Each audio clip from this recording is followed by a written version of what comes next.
My name is Terry McGuire, Lieutenant Colonel, U.S. Army, retired.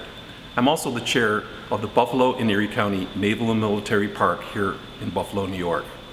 Today we're going to talk a little bit about Veterans Day and what it means to our community and to our Naval Park and to our Western New York community at large. We celebrate veterans every day here, but on Veterans Day, November 11th, we want to especially thank you and your families for your great service to our country.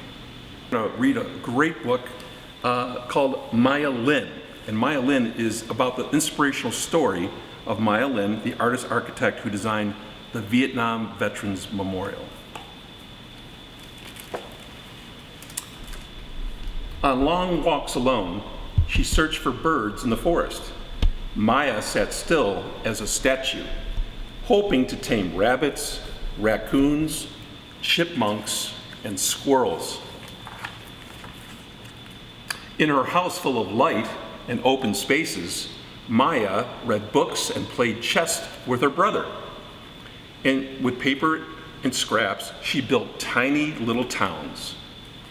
Her parents had fled China at a time when people were told what to be and how to think.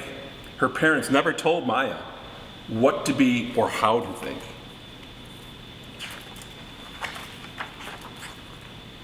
Maya grew up with art. Her father was an artist who made art with clay. Her mother was a poet who made art with words. She watched her father form a pot from a mound of clay without plans or drawings. Maya too thought with her hands as well as her mind. One day when Maya looked at the patterns of light and lines on the ceiling of her college library, she imagined she would become an architect who created buildings with art, science, and math. While studying overseas, Maya wandered through countries and cities gazing at buildings of all types, new and old, learning all she could. In her last year of college, Maya entered a contest to design a memorial to honor soldiers who died during the Vietnam War. The contest rules said the memorial must blend with a park setting and include the name of every soldier who died fighting or was missing. That's almost 58,000 names. These rules rang true to Maya. She knew the power of names. Maya believed that a name brings back all the memories of a person, more than a photo or a moment in time. In the glow of the autumn sun, Maya walked across a field dotted with trees, the site of the future memorial. Through her camera's eye, she imagined a knife slicing open the earth. In her mind, she saw the cut in the earth healing over time to a polished edge, covered from top to bottom with names. An edge that reflected sky and grass and the people who visited the memorial.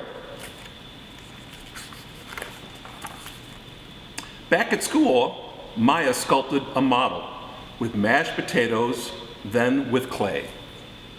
She sketched off a space of greens and blues before mailing her entry and put her thoughts into an essay. She wrote that her long polished wall would be a quiet place to remember all those who died during the war. A place to be experienced by walking down, then up past names that seemed to go on forever. The contest received so many entries, enough to fill an airplane hangar. Lots of famous architects and artists entered. The names of the contestants were hidden from view.